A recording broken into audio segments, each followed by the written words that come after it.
各位乡亲平安，欢迎收看今仔日3月31，公司大期待早起新闻，我是丹尼。今仔日早起，咱先继续赶紧来关心缅甸大地震的消息。这一届缅甸的地震已经造成1700个人死亡，而且离黄金72点钟救援的时间就伫要到啊。拄则伫咧瓦城传来不幸的消息，有一个有心的负责人调伫咧内底2天的时间，总算是把人救出来。 不过，因为伊的伤势伤过严重，还是救无活。因为现此时，缅甸国家因为地震是算断了真正力。不过，缅甸军政府还阁继续伫咧轰炸反抗军的庄仔头，国际社会是看落伫海头。 这位35岁有心的婚礼人被带超过55点钟久，救出来时阵已经无生命现象，心肺复苏术也救袂醒。无偌远的这个临时手术室，怎么也用袂着。医生讲伊肺痨伤济，将这骨头拢断去。缅甸强烈地震到达已经超过1700人死亡，黄金救援时间72点钟久就要到啊！地震了60点钟，有4人互人救出来。Hello。 缅甸消防局讲，因是伫咧石阶市一间倒去的学校内面，互人救出来。不过，公司也发现真侪尸体。自离bay顶礼拜5中昼12点50左右，缅甸发生强烈地震，搜救人员拿搜救，一直又搁发生地震尾。37天第2大城瓦城西北部就发生规模5.1的地震。 伫一间倒去的公寓大楼内面救出29个人。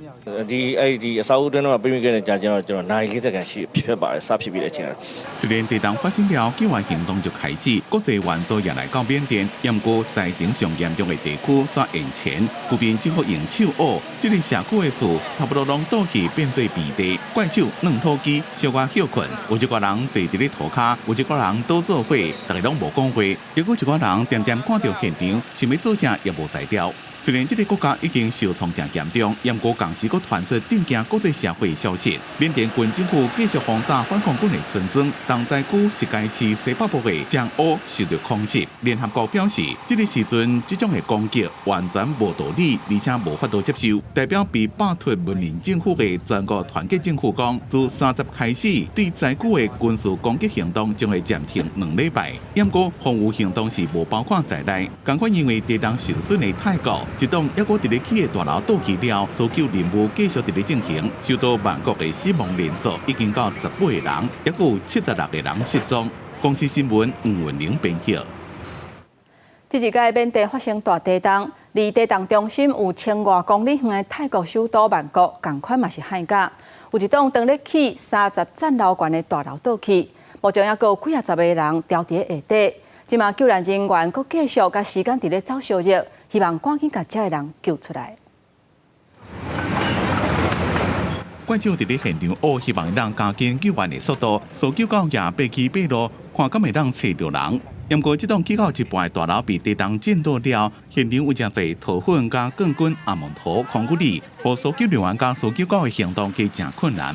After finish their work, we have to check in again because of there are a lot of effect that you know.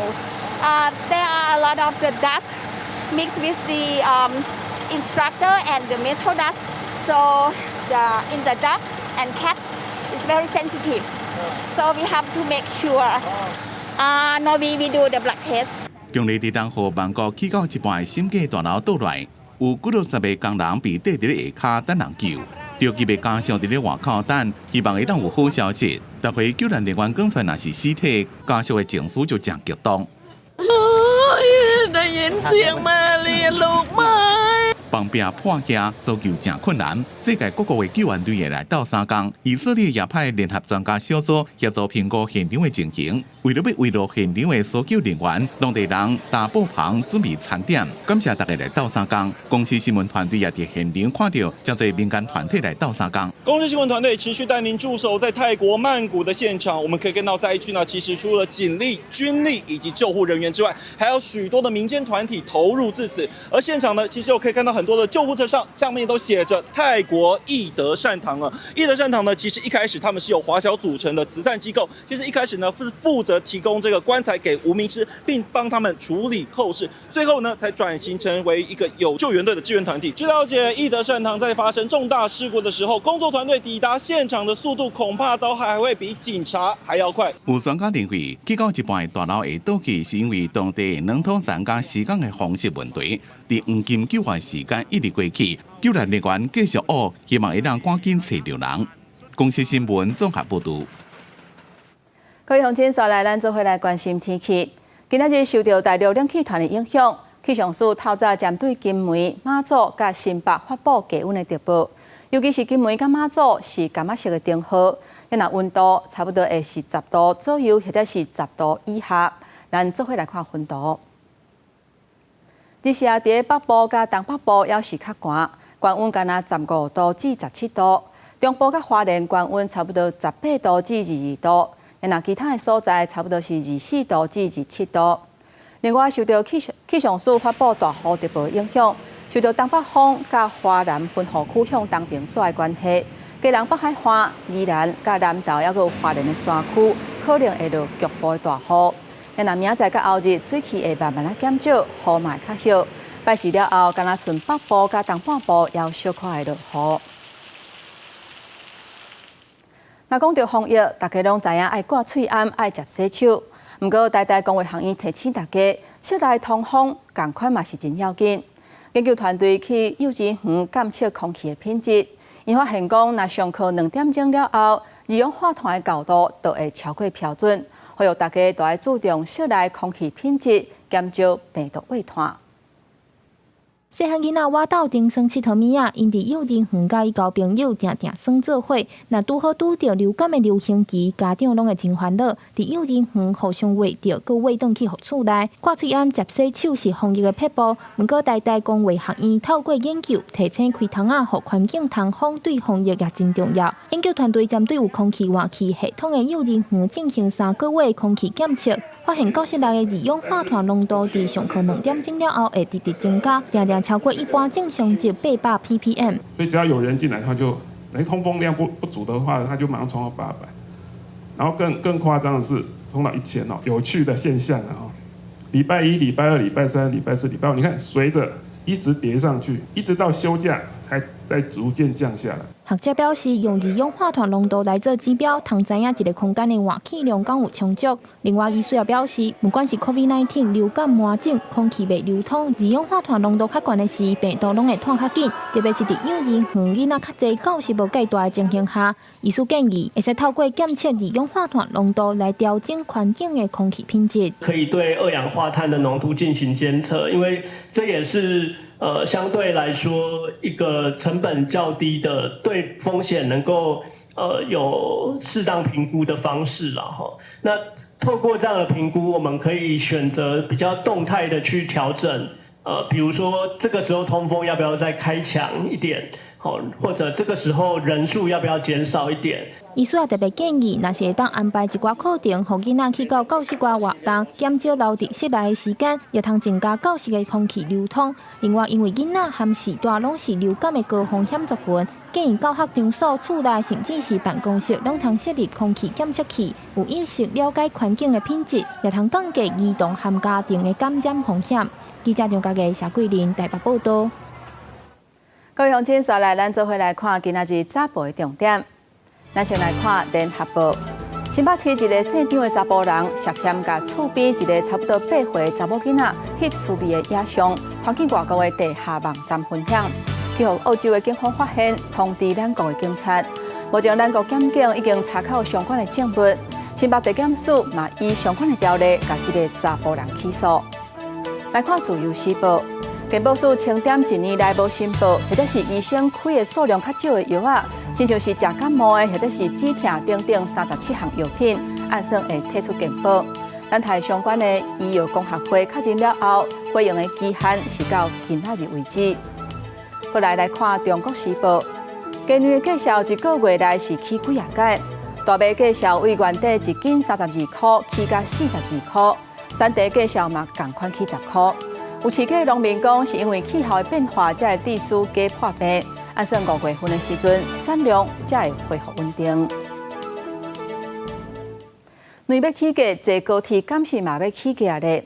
交通部当年拢会照政府定的标准，落去检讨高铁基本费率来算车票的计价。即马今年按算会依持甲旧年同款，也就是讲会保留230块起价的空间。若是调整落，台北到高雄一张票就会为1490块起价1720块。要若到底敢是会起价咧？高铁是讲就爱评估报董事会讨论来决定。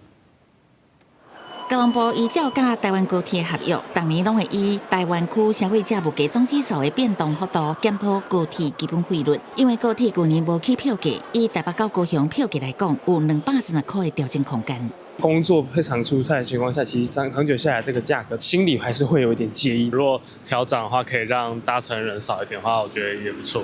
2024年高铁基本费率是每人每公里是2.551块，来做照公式加成，每人每公里5.061块。以台北到高雄差不多340公里来算，等于北高票价差不多1720，会比即马贵230起15%。高铁费用自定基本费率甲票价是毋是调整，由经济部门依照合约相关规定，综合考虑营运成本甲社会经济情势，评估了后报请董事会决定。为什么我个人偏向现阶段不急着再涨？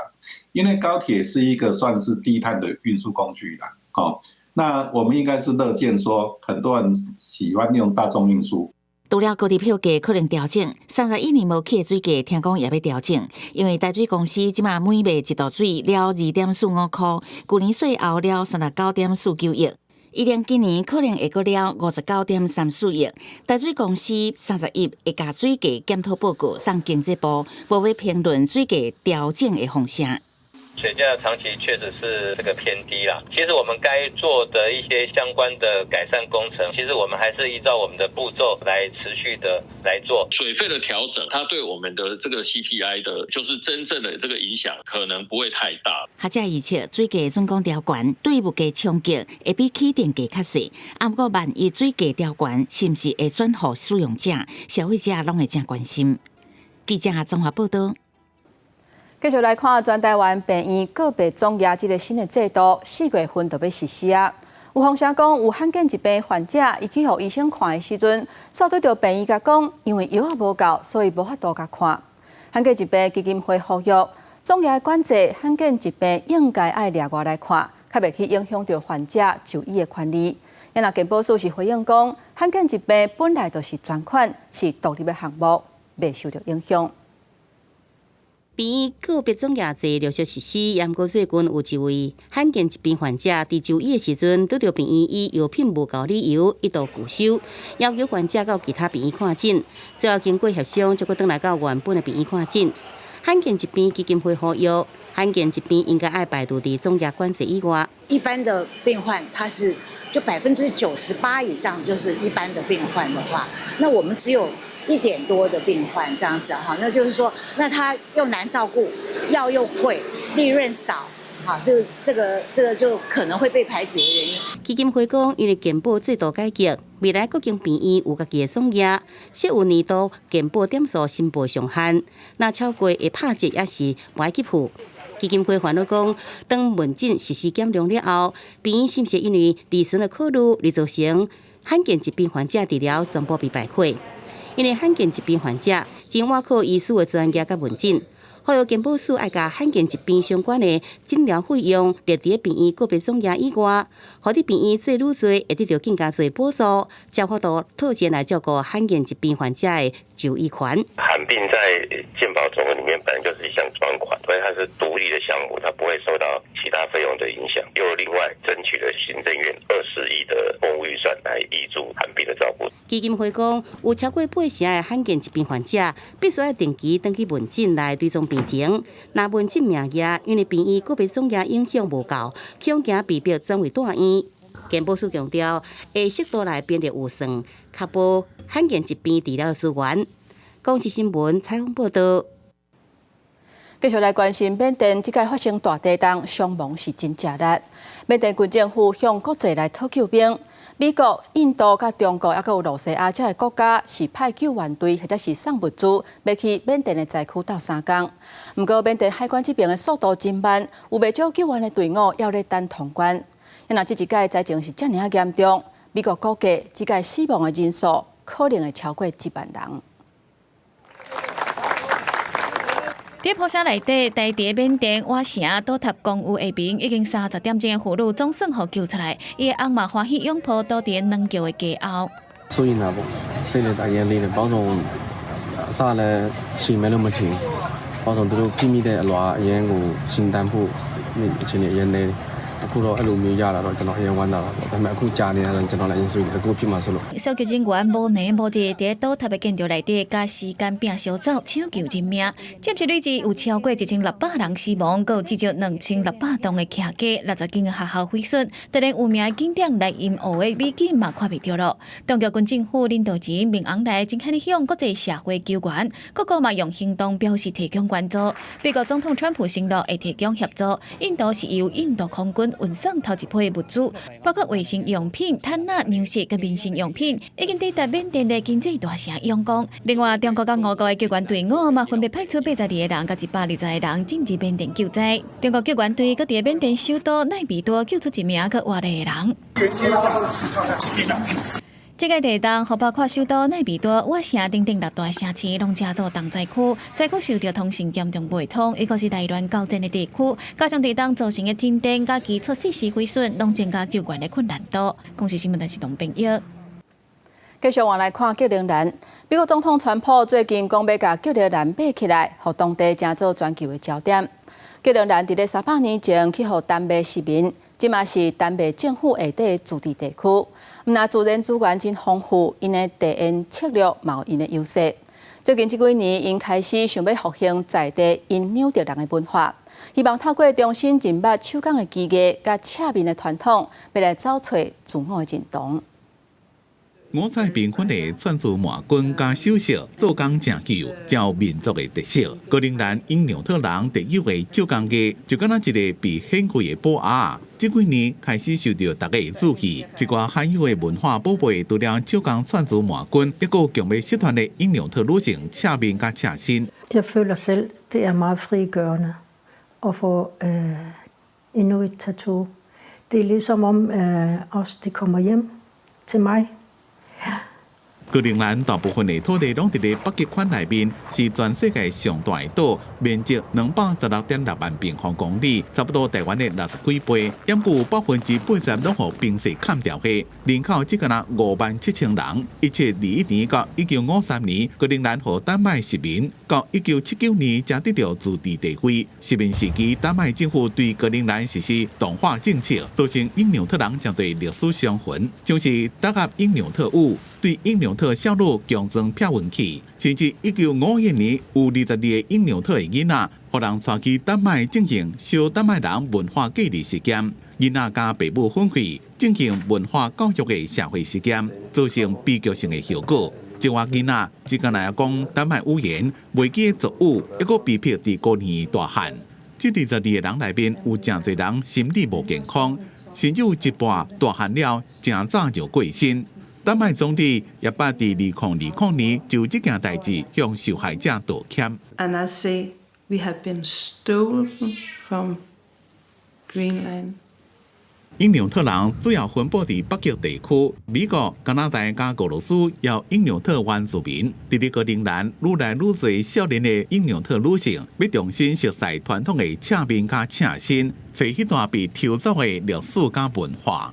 And it's a post-colonial void when you have lost your identity and been shaped into different people than you were in such speed, then the result is not really knowing who the heck you are. 有丹麥加格陵蘭血統嘅創作藝術家普爾森，對失去歸屬加身份認同感受真深。伊搬轉去格陵蘭大了，佇咧因紐特人嘅傳統手工藝術內面找到家己嘅語言。公司新聞王如梅編輯。今仔日國際上還有啥物大代誌？帶各位鄉親咱做伙來看世界。根據法新社嘅報道，川普最近甲媒體講，罗西亚若无法度甲伊达成乌克兰停火协议，还有伊认为做唔到的，若是罗西亚为罗西亚出口的石油会扣触及的关税。国讲普丁最近针对乌克兰的表态，拢互伊感觉气心落命。针对日本新增加半导体相关物件出口列管，而且对中国制造石墨电极扣反倾销税，中国向日本表达关切，嘛讲希望中国甲日本双方爱有好的机制。依护产业链、供应链稳定通透。来关心南韩东南部火烧山的灾情是真严重。根据官方的统计，到29暗时8点为止，火烧山已经造成30个人死亡，45个人受伤。警察讲有一个涉案的查甫人捌伫22报案，讲伊伫陪忙的时阵发生火灾，会调查监视这个引起大规模森林大火主要的原因。镜头转来咱国内，面对中国的侵扰，根据外国媒体报道，美国已经调整美军的战略，甲阻挡中国拍台湾，甲加强美国本土的防卫，来做是优先的目标。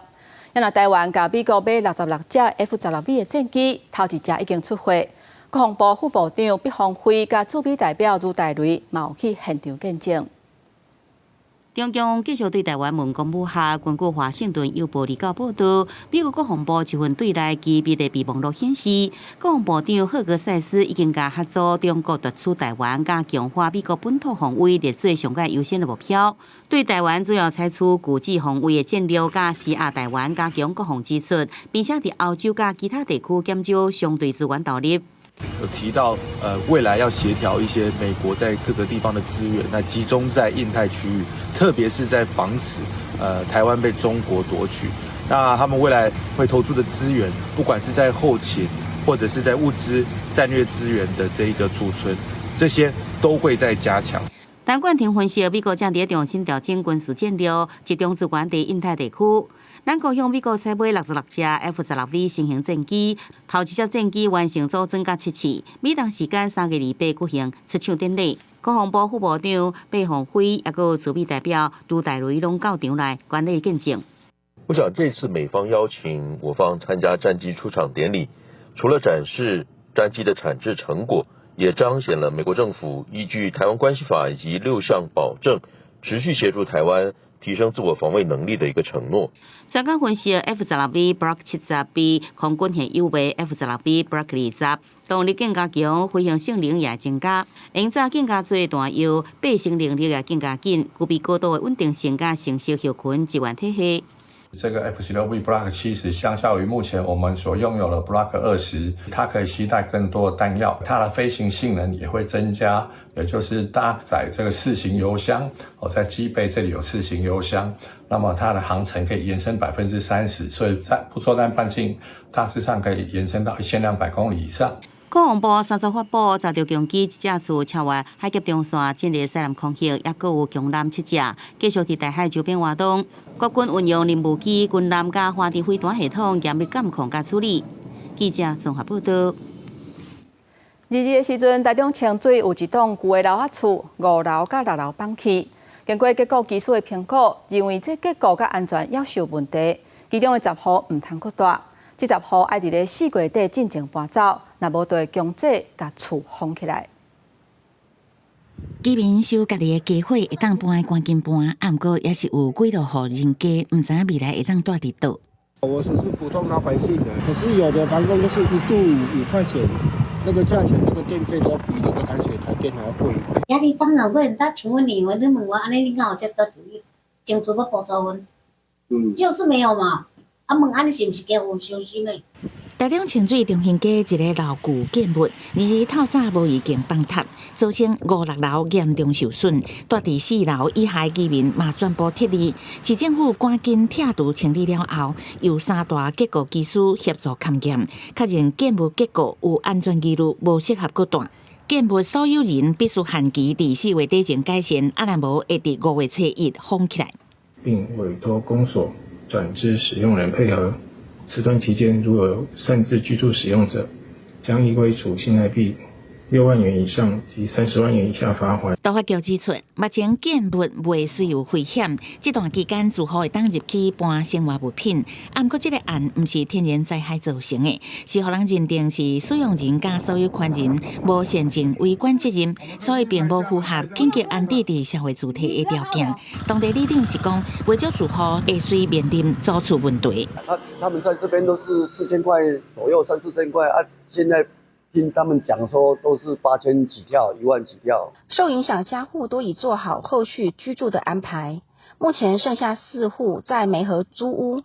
如果家户符合资格，我们也会帮忙协助申请租屋补助。台中市社会局表示，最近访视受灾户，其中也有4户也无找到租厝的所在，除了尽力协助原来遗价资格，协助申请相关的补助。记者综合报道。即马高龄化、独居老人的问题嘛，爱愈重视。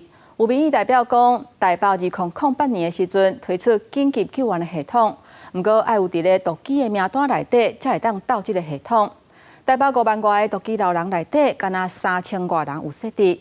社会局讲，是因为有的侪伙人无爱放点邮做记号，才无列入去名单内底。生育率低、老化速度加紧，台湾的独居老人问题也急速升悬。有民意代表讲，台北市2008年推出紧急救援系统，不过台北市5万外名独居老人内底，因为安装条件必须是列册独居老人，敢若3000外名的独居老人安装。换一句话讲，敢若排除超过8成，几万名无列册独居老人。有些长辈虽然是独居，但是他是不愿意被我们列册为独居老人服务。那可能的原因就是。第一个是他自己觉得他目前来讲生活来讲还可以自理。那第二个可能是会发现是说，他其实不太愿意被社会大众知道他是独居老人，担心会被标签化。紧急救援系统有一组主机甲随身器的椅仔、人体自动感知器，并且提供每天报平安、24小时紧急救援救护中心、紧急饲椅仔通报者服务。到2025年2月，台北市列册独居老人9804人，安装紧急救援系统人数是3617人，安装率是36.89%。不过，独居老人是愈来愈多。根据内政部不动产资讯平台最新发布，去年第4季全国敢若65岁以上老人居住体的户数头一摆超过80万，其中敢若有1名老人居住体的数目，也就是老人家己一人住的住体的数量有611800户。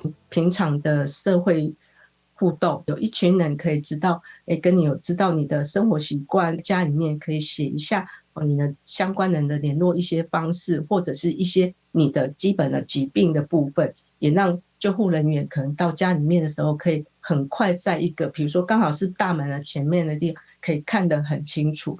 民间团体提醒，主体养老要注意维持环境安全，并且保持社会互动，会使有先写好紧急联络人，也有自身疾病者的信息，打伫厝内底明显的所在，提供救护人员第一时间会使取得所需要资讯。社会局是讲，未来会伫老人福利宣传单来加强推广紧急救援系统，同时开发创新的设备，也以社区为基础。扩大独居老人关怀体系，运用在地多元人力来照顾独居老人。公视新闻采访报道。提醒过路人都要注意哦，家己有民众过车路无行花条线，是当场随食红单。警方讲，前后100公尺拢有花条线的情形之下，都要行花条线，若无就是违规。袂少车的嘉义市文化路有民众要上班，直接对双黄线中无划线的所在行过，表示是因为卡踏着双黄线，当场收到一张警方开出的违规罚单。民众拍影片提醒大家爱惜字，因为两边的斑马线其实距离非常遥远。对啊，我们就会可能没车啊，这边是出入口，我们就直接过来，刚好踏到那个双黄线，然后警察刚好在对岸待的。一早起登去现场，民众过马路的所在，两边的路口、民权路和北英街拢有画过路线。其他的民众普遍认为，为着家己的安全，也是要照规矩行过路线。你有遐画斑马线，你就照斑马线甲行过就好啊，对吧？啊，你安尼过危险的，叫车弄掉。因为没有走斑马线跟自己的那个问题。设有行人穿越道、人行天桥或人行地下道者，行人穿越道路时，必须经由行人穿越道、人行天桥或人行地下道穿越，并不得在其100公尺范围内穿越道路。警方表示，民众过路口除了遵守号志和指挥，一定要行过路线、天桥也是地下道。若是违规的地点前后100公尺有过路线，无论敢有踏到双黄线，拢是违规的行为。公视新闻李小燕、陈显坤家己报道。清明陪墓，真侪人拢会烧金。中华县消防局今年派无人机去巡逻，前一日伫中华市有民众陪墓烧草啊，煞是引起火灾。加在消防员是随甲火拍花。不过嘛提醒，因为民众黑白烧草啊是犯消防法，上重会当罚3000块。对关的所在，一日看真大片的墓地出现火光，随着风势，这火势愈烧愈炭愈大。消防人员赶紧去拍火，也阻止一场可能的公墓火灾。我靠，就是这项机器。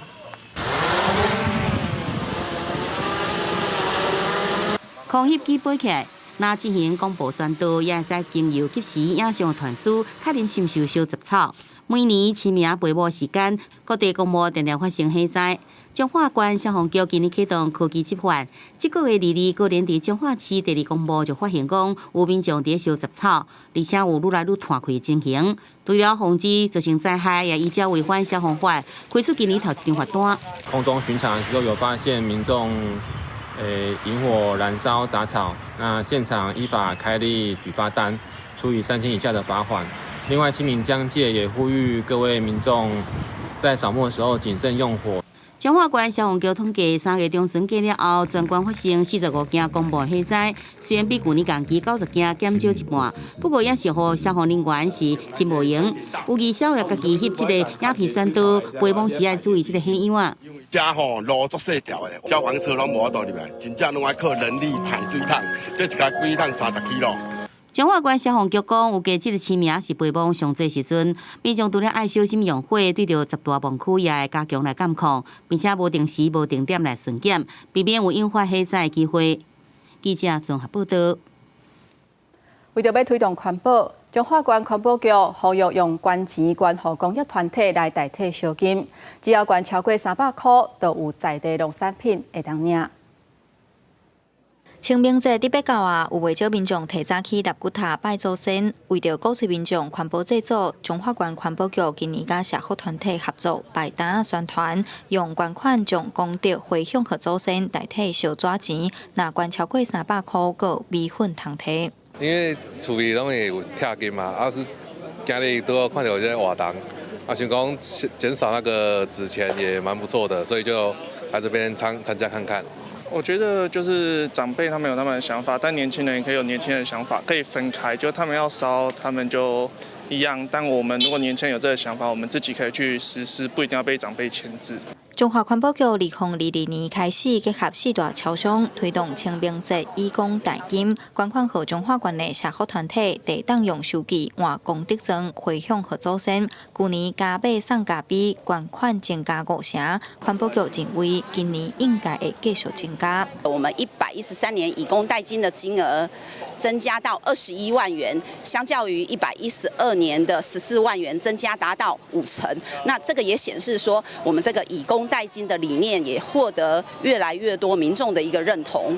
环保局表示，除了义工代金，因也伫县内的公墓甲立骨塔设45个纸钱集中站，加上民间单位的配合，这2档集中的纸钱量平均有15档。环保局邀请法师进行焚化炉的净炉仪式，确保烧纸钱的过程符合传统礼俗。记者杨淑晴综合报道。来看宜兰罗东高雄的校园甲附近的树啊，拢去互剪甲光噜噜。有民众质疑讲，安尼可能会去伤害到树啊。学校讲是为着要避免这落落来叶啊去影响车路甲点头，也佫有解决白虫害的问题，所以请专业团队来剪，并无去伤害到树啊。校园边仔的一寡树啊，树叶甲树尾拢无去啊。这个树啊是伫宜兰罗东高雄，树种有树啊，嘛有青啊。有民众看到这种的景象，质疑学校根本是伫伤害树啊。他可能是觉得落叶太多，所以把它剪成这样。但是他这样修剪以后，其实之后它产生的侧枝会更多。那之后所造成的落叶就更多。民众是讲，白白的树蛙、树叶拢无去，若无让黄的所在，较粗的树蛙搁互锯掉，而且搁是忌水病。若是拄着落大雨会积水，这个所在较会烂去。树啊，若是搁拄着病菌感染，真有可能规丛都会死去。那个树叶太多了啊，就常常会飞进来的。对啊，太多了。不过学校对面的店面是支持修剪树蛙，因感觉讲这个树啊落来叶啊，也有树蛙伤济。若是无修剪，风一个吹，就会飞入去店内，造成困扰。县政府是建议树啊，若是修剪的时阵，爱维持原树形，针对不良蛙来修剪，总修剪量袂使超过本来的基叶量1/3。这部分逐年拢会邀集各机关学校进行座谈宣导。未来原来会制定树木保护自治条例，生法实施了后，会有罚款管理机制。望各界重视对树的保护。这部分每年都会邀集各机关学校针对树木修剪原则做一个座谈会，做一个宣导我们也是有跟他讲说，虽然我要缩小树的量体，那也要去除这些病枝、枯枝这些劳动局想是解说，安尼修剪树啊，除了讲要解决真侪落叶啊、甲落树蛙影响店面甲交通的问题，嘛是因为这个树啊最近去拄着病虫害，所以唔知请专家团队，甲已经派去的树蛙大幅度修剪，其个所在超过10公分的抹药啊保护，若是树啊恢复健康，后续都袂阁修剪这么济。公视新闻采访报道。台南市结合 VR 技术，开发防治天狗热互动的课程，学生会当透过浸透式的学习，来学安怎阻挡炭白网的出现。学生身躯转过来转过去，咧找网仔店要拍网仔，刷来去甲氧气清好清气。这是台南市和顺国中联合国卫院国家网媒中心合作，开发一款创新的 VR 课程，透过虚拟实境，让学生伫游戏来学习防治天狗节的观念。这项课程伫学校的社团旺旺社咧推销，对理论到实作，囡仔拢感觉足深刻。我们会去路边看那些花圃，有些积水，就是特别容易成为滋生源，所以我们都会去拍照把它记录起来。用长柄刷把盆子旁边的虫卵都刷下来，之后再倒入面纱桶里面。拄囡仔拄细汉的教育开始就爱做起，这是一般的课本内底拢袂讲到的物件。这个 VR 的课程，互囡仔会当伫一个较安全的所在来做学习。教育局讲，对106年，因就开始做天狗节防治教育。目前全市有11间学校，像安尼成立防网仔的实验社团。和顺国中校长表示，课程初期设计是伫学校内教室花园顶场景，后续会拓展去社区，要互学生做伙参与防网仔宣传。即阵天气渐渐小热，卫生局统计，网仔卵数量有提升，平顶个月关4%。埃及斑纹跟白线斑纹是登革热主要的病媒蚊，幼虫喜欢生长在干净的水域，只要0.5公分高的水即可成为孵化的空间。那根据中心统计，病媒蚊滋生容器样态以铜缸瓮盆占了60%多，其次为帆布、大型塑胶袋等。若有积水，就要赶紧倒掉，无就惊正做炭白网的温床。因一礼拜内会当生大量的网仔，会提升天狗节传染的风险。卫生局嘛提醒，对4月初开始，若查到水处，会以罚款3000到15000块。记者李松台南采访报道。每一年的春天，拢会有南路鹰、甲赤白鹰等等的渡鸟过境咱台湾。最近伫高雄有民众观测到几万只的南路鹰，几大棚伫咧天顶咧拍酷势，看落是真壮观。高雄野鸟协会讲，3月底甲4月底，也阁有2届高峰期会当看，民众都爱把握机会。天色才拍破光，对高雄红山山轮看过去，一大阵的南路鹰飞伫天顶晒酷热。当年春天是闽禽要往北飞过境台湾的时间，伫高雄的半屏山、热带食物园、红峰山等地区，拢会当看到规群的南路鹰伫天顶飞。这几天到高雄的鸟友观测到正万只的南路鹰经过。高雄市野鸟协会预估，今年的数量应该会超过2万。阮伫2013年有看到3-4万只，但是过来就一直落到差不多1万只以下，甚至是几千只。一直到去年、前年数量较增加，有破1万，去年差不多有2万几只安尼。这款会飞过冬的猛禽，因为拢是规群的在行动，所以相当有观赏性。因暗时拢休伫树林，天拍破光的时开始往天顶飞，哪飞哪细可怜。数量一济时，看起来会亲像一支条啊共款。鸟友叫伊鹰条，也叫学会讲，因嘛有甲国家自然公园合作。最近假日有安排志工带大家看鹰啊。南北走向就对啊。迄个瞭望台都伫迄个山的中遐，看出去会当看到这样群港，个潮汕的一部分，较北边会当看到鹅仔寮、新竹港、大田迄边，所以鹰啊，若对市区的南边遐飞过来，躲伫你的头前咧飞，有阵飞足近，躲伫瞭望台，伫你头壳顶安尼尔。台湾有真丰富的猛禽资源，正式记录的种类有35种，就连欧洲嘛干那40种。学会强调，鹰仔过境数量的减少会受风向气候的影响，所以唔是逐摆拢会当看到一大阵。民众爱把握这2个月会当欣赏到这款生态奇景的机会。记者柯家珠罗维做高雄场报道。来看伫嘉义义德红青港的古厝，是伫咧1923年起的，即嘛是嘉义的关键古迹。2014年修复好势了后，为着要维护甲发扬这间古厝，因家族啊毋但成立文化艺术基金会，又搁办奖项来表扬做工艺甲照顾偏乡的人。厝住伫大门口小凯这个所在背景甲历史，嘉义县义德乡的红青港古厝，2008年的时阵登录做嘉义县的县定古迹。经过6档的整修，才互这间有西洋、日本甲闽南风格建筑，才做是互人入捌在地历史的古迹。阮都有这个机会来这参访，来看英国的物件，了解咱这古早厝，咱英国时代人迄老一辈吼，因的古厝是安怎，互咱感觉足生地色的，知影这古厝的好处。这个建筑的风格有伊的特殊，所以因为你咱的人文这方面祖先的对地方贡献的事迹。甲咱这个建筑的特殊风格，才互政府指定这个古迹。为着要来维护这个古迹，因的家族毋但成立文化艺术基金会，隔2档个月来举办一届全国性的表扬活动，颁奖予义利社会照顾偏乡的人。这个奖除了要来传承家族的精神，嘛希望传播对社会有意义的公益事件。咱会当将人应该有的一种会当回馈社会这种功德来传扬。阮的祖训就是厚德载物嘛，高德奖这个奖就是咧鼓励咱一般的人益利社会，贡献这偏乡所付出的这德行啦红青港伫日本时代就是义德地区的首长，替地方建立发展的基础。这间古厝会当讲是见证义德乡发展的历史。洪英辉表示，祖先毋但留这间厝，阁替因留做人做代志的态度，希望会当透过这个古迹。继续来传承这个精神。记者林慧婷嘉义报道。文化部推动台语家庭的计划，头一期伫咧3月31结束。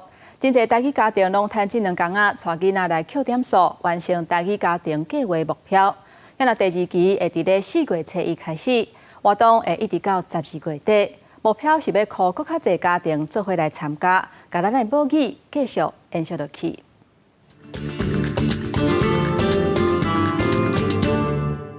好天啊，日头照，抬头看到一条桥。落雨搁冷叽叽的天气，台语老师带囡仔来唱一条甲落雨有关系囡仔歌。3月31拜一就是文化部培育台语家庭计划第1期的上尾一天，Q 点的活动就要结束啊！真侪台语家庭趁礼拜赶紧来参加台语活动，把握最后 Q 点的时间。像即马文化部有来推设这 Q 点的活动了，阮就会使加足侪活动会使参加的。我介意就是有一寡讲册的活动。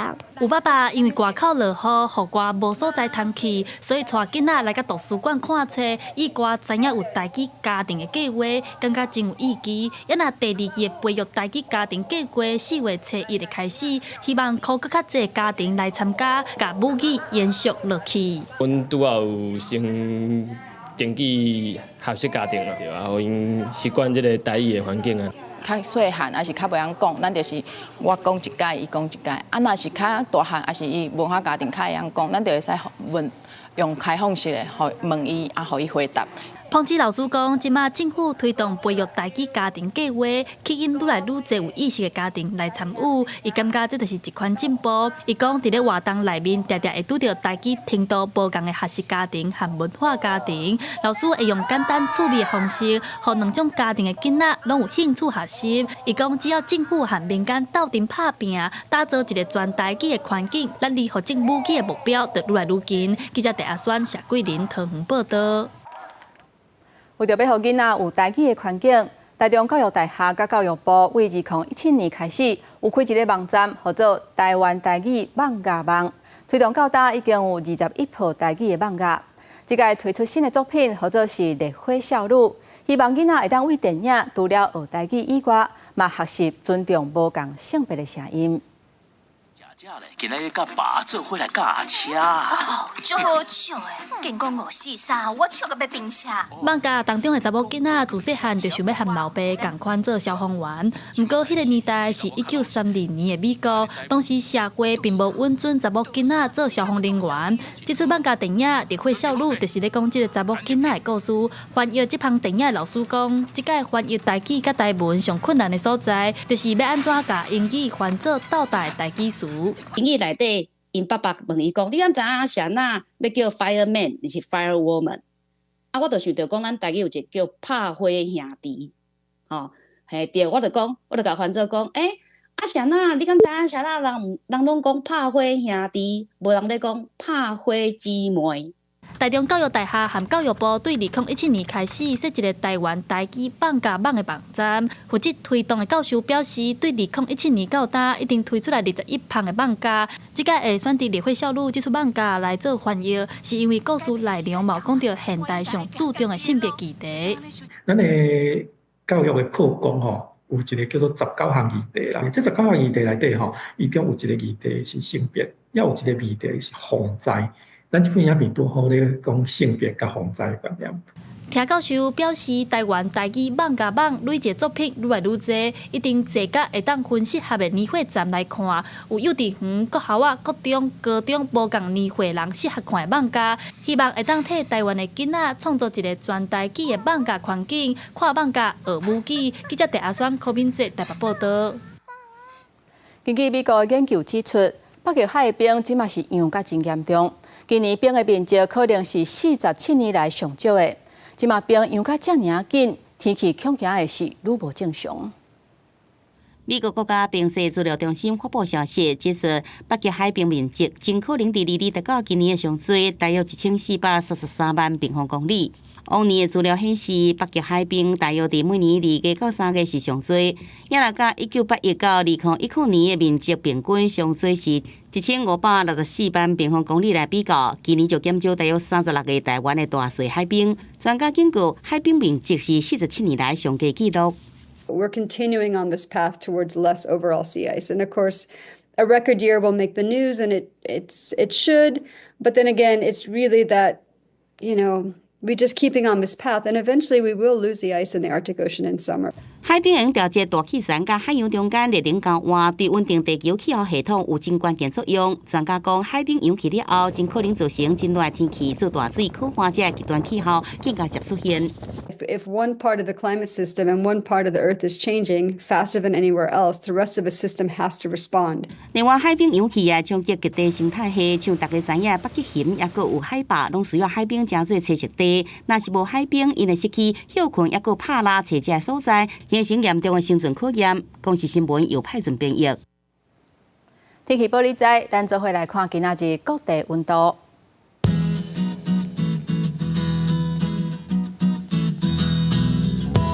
北部地区上低13度，上悬17度；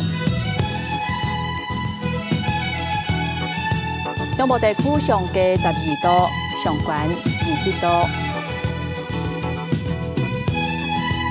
南部地区上低14度，上悬17度；东部地区上低14度，上悬15度。咱来看外岛地区7度至20度。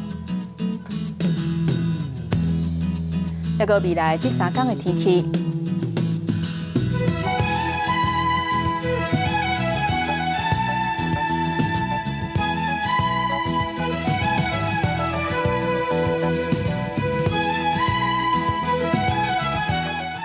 感谢乡亲收看今仔日早起新闻，我是丹妮，明仔载同这个时间，咱再会。